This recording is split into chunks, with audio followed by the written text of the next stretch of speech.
Alright guys, I'm sorry for not posting the intro to this series last week, but I wanted to jump right into it and a lot of stuff happened and it's just really dragged me down lately, but I'm choosing just to overcome that and just be more than that because more details will come in the next video, which I've already filmed and edited, already uploaded to YouTube, all of that stuff.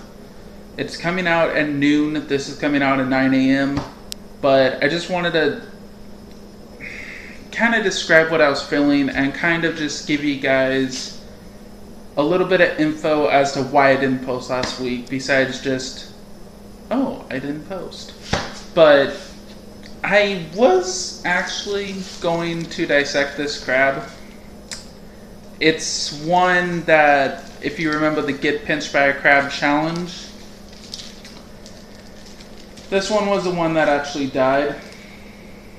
Oh, yeah. And, you know, happens to be a female. Oh, you guys do not understand how much stuff I've been through. But, again, coming up video in like 3 hours after this one is published. But, I'm glad I can laugh at that, to be real. But I was going to dissect that one, but given the fact it's Wednesday night at 11:09 p.m., I'm filming this for you guys because I just have not been keeping up with YouTube because of what went on with the female Popomatano crab. And given the fact that I just recently ate dinner, maybe at like 9 or 10, I really don't want to open this bag. It's been in the freezer, and I don't want to smell whatever this bag has to offer, because while it is frozen, it has thawed out for a couple hours, so I can guarantee stuff's growing on this as far as bacteria and stuff, which and you should too, I always wash my hands before. I try to wash my hands before, but I always wash my hands after I deal with any of the fish tanks, water changes, feeding them, whatever, what have you. I always do that. So without further ado, I'm just going to put a few pictures up on the screen and talk about them, because I don't feel like losing my dinner by trying to dissect this crab, and it's a lot smaller than I thought it would be. So stay tuned for the next video, but until then, enjoy this one. As you can see in this photo, a Decapod crab has 10 legs.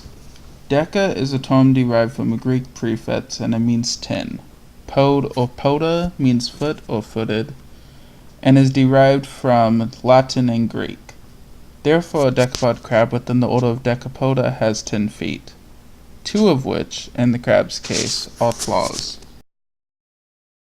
In crabs, the claws serve a couple main functions: defense, as the pinchers can deliver a strong and very unpleasant pinch, and feeding, as the claws can help the crab grip onto food and deliver it to its mouth. A crab's claws are also called chilipids. All 10 of a crab's appendages are attached to its body, or carapace.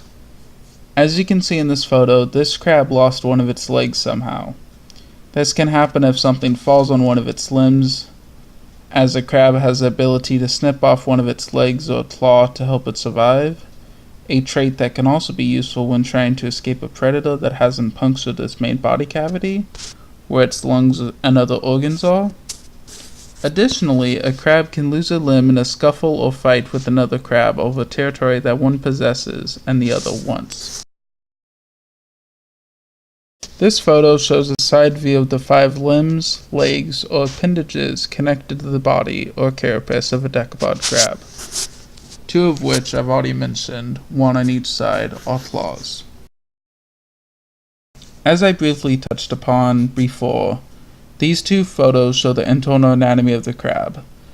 You can pause it to look at it if you want, but it's not something I'm going to take too long to describe and talk about, just in case y'all aren't interested. I suspect a lot of you aren't, so I'll just let you guys pause the video, take a look at both of these photos, and we'll move on with the video. Now, the last part of the external anatomy of the crab that I'm going to talk about is how to distinguish a male from a female. You can tell a male from a female crab from its telson, which is the flap-like structure on the underside of every crab. As you can see in these two labeled photos, a male has a slimmer telson that reminds me of the Eiffel Tower. A female will have a more triangular telson, as can be seen on the right, but this may develop into a flap that covers the entire underside of the female's carapace. That's what happens in saltwater and brackish crabs, but I'm not sure if the same applies to freshwater crabs as well.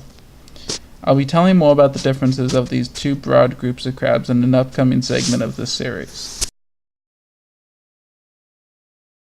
The last thing I want to talk about is something that happened last week with my female Popomatano crab, and that's molting or ecdysis. When a crab molts, it must make a new shell within its old one that hardens after it escapes or sheds its old shell. This shell is formally called an exoskeleton, as a decapod crab has no bones. This shell is its main protection from falls, predators, and disease, as the exoskeleton is extremely tough and difficult to break or infiltrate. It also provides a structure for the tendons and muscles to attach to. However, at a given point in time, the crab must grow, and to do so it has to shed its old skin, a process you've been watching as I was talking. This happens within a half hour from what I've seen, start to finish, but the process leading up to it takes up to a week. First, the eyes cloud over like that of a snake preparing to shed its skin. Then the crab stops eating and cracks the back of its old shell 24 to 72 hours before molting, from what I've seen.